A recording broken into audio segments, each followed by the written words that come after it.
Hey guys, what is up? It is me, your boy Magaso, and I am here live and direct again with another video. Today we're going to be talking about something that I think should be talked about now because it's starting to become a topic in the FGC, and I just want to share my views on it.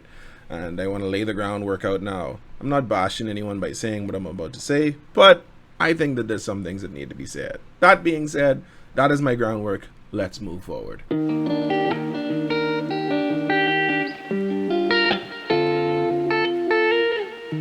Now that the hype for Street Fighter 6 has died down just a little bit, just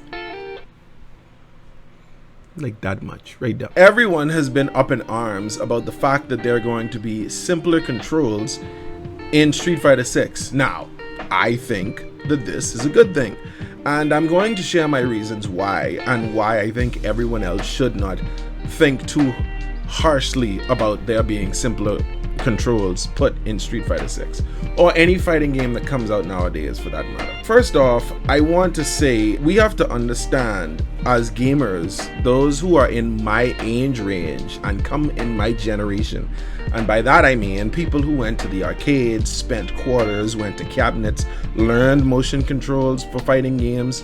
We are the veterans. We play fighting games because it brings us nostalgia, as much as I hate to admit that.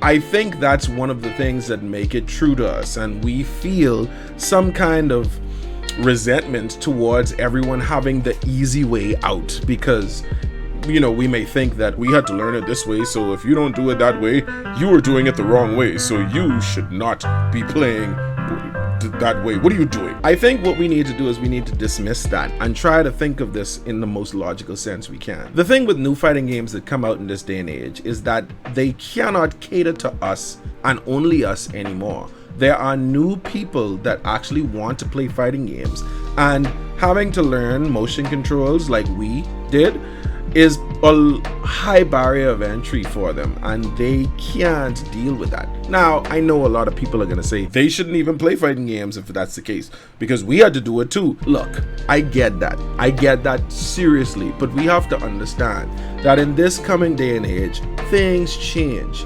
Not everyone is into that, and the companies that make these fighting games are realizing that they are making games for the same people. Like, the only people that play fighting games are us in this generation that grew up in arcades.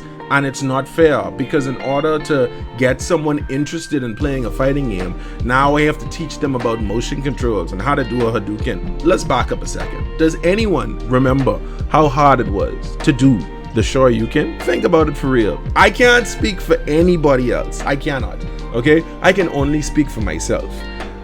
A Hadouken is a quarter circle motion. All you have to do is take the joystick and go around in a quarter circle on any punch button and you get a fireball. On the other hand, the Shoryuken, the Dragon Punch, you have to do forward and then immediately do half of a quarter circle motion. And you have to do that kind of quickly. It took me a long time to get a Shoryuken, and when I finally got it,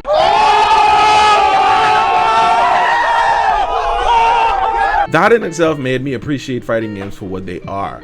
That does not mean that in this day and age, we should expect these up-and-comers or these new people trying to play fighting games to have that same sentiment, because they might be looking at it from a different lens. I have heard arguments time and time again from other people saying that the reason why they can't play fighting games is because of these complicated controls, and it's one of the things that stops them from wanting to play. Like, they see the cool stuff that people can do or whatever, and they say, oh well, you know, I just don't be into all of that because all those moves and stuff, and you know, I get it looks cool and whatever, but I don't think I can do that. And I can't blame them for it, to be honest. If having simpler controls is kind of like the gateway of getting more people invested or interested in playing fighting games, I say go for it. That's one of the main reasons. And I think one of the other reasons that actually I didn't think of until I saw a video on TikTok talking about this was people who have disabilities. Now, I have seen people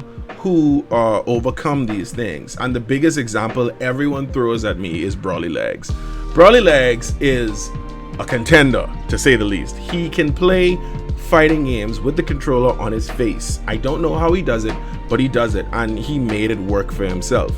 But that doesn't mean that having the controls simplified where he doesn't have to do as much work wouldn't be a good thing. I'm gonna be honest with you, and this is gonna be a hard pill to swallow for a lot of people, but if people who have disabilities are being thrown, the whole concept of what Brawly Legs done, and like to the point where people are saying, well, Brawly Legs did it, and if he did it, you can do it too. That is true. That is quite true, 100% true. But that does not mean that that person is into doing any of that. It doesn't mean that they actually want to do what Brawly Legs did. And they don't have to if they don't want to.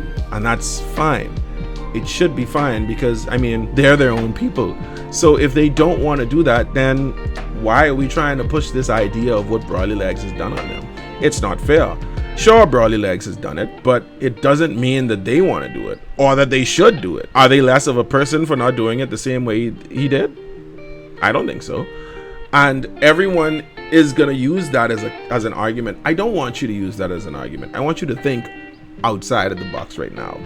If simpler controls were a thing in video games right now for fighting game enthusiasts, with people with disabilities, despite the fact that Brawly Legs does what he does, it would be easier for him to do less of what he does now so that he can be more competent in doing the things that he wants to do at an easier way of doing it. And there are a wide range of people with disabilities too. I've heard about a guy who was struck by lightning and he gets spasms in his hands, but he plays fighting games every now and then. So I think that is a very cool thing to actually want to be done in a fighting game. Don't get this twisted now. I don't think that we should totally and completely do away with motion controls, because at this stage in life there are still people who still hold true to motion controls, and because they have been ingrained in us from this far in, it doesn't matter for people like us anyway. Some people are extremely ableist and elitist about motion controls. They are like, oh, well, I do motion controls and I will not do anything else. That's fine. If that's what you want to do, that's fair and to the point. What I want is for people to accept the fact that there are people who want to have a better barrier of entry so that something as gargantuan to them as motion controls stops them from playing. I want new people to be able to play video games and have fun while doing it, because aside from all the other things that come with learning how to play fighting games efficiently, frame data, footsies, frame traps, all these other things that people have to learn in terms of fighting games, motion control should not be the one thing that causes them to not want to play anymore. I think motion controls are okay for us who are veterans. I'm also okay with the idea of having simpler controls so that they can enjoy what we enjoy. They may enjoy it in a different way, but isn't that the idea of having fun and being diverse in different things? Video games are supposed to bring us together, and we're supposed to be having fun while we play them. So why are we shutting out the people who need simpler controls or want them just so they can enjoy the game better? If anything, it may introduce them to the fact that, hey, maybe I can get this done in the way that everyone else is doing it. Maybe they would maybe they would go ahead and explore the idea of doing the motion controls that we do, but they wouldn't get a chance to if they weren't introduced to the game in a way that's comfortable for them. And I think that's all that matters right now. I just want you guys to think outside of the box for just a while and just think about how it is for people who are new, because we didn't have anything like this when we were growing up. We had arcade cabinets, and then some of those arcade cabinets didn't even come with the instructions in the arcades. We had to buy magazines like Tips and Tricks and Game Pro magazines and all those magazines that we used to get to look up the move list of all the characters. We were lucky to actually get those, and then having the moves written down, and some of the booklets what came with the games whenever we got them on home consoles. That's how we learned some of those moves. The fact that all of this information is now readily available in the game itself, that's one of the biggest things to ever happen for video games and fighting games. And I think it's a good thing all around that we can just play video games together and have people to get into the game more. I'm there with them and I understand. I guess that's the best way for me to say it. I understand. I don't want to do away completely with motion controls. That would be a little bit, you know, on the weird side right now. If they decide to do that in the future, like, okay, I guess that'll be the way fighting games are played. But as it stands right now, for people in my generation, I think motion controls can stay. And in order to further accentuate my point, I think a great video that explains this in great detail is a video from Core Gaming called Why Motion Input Still Exists. I think you should actually go and watch that, and I will tag that right above here, or I'll tag it in the description below so that you can see it. But I think it's a very important thing to understand, and what they say in that video is something that I agree with wholeheartedly. But at the same time, I am still for simpler controls. So that's my opinion, and I'm sticking to it. And if anyone has anything to say about that, please leave it in the comments.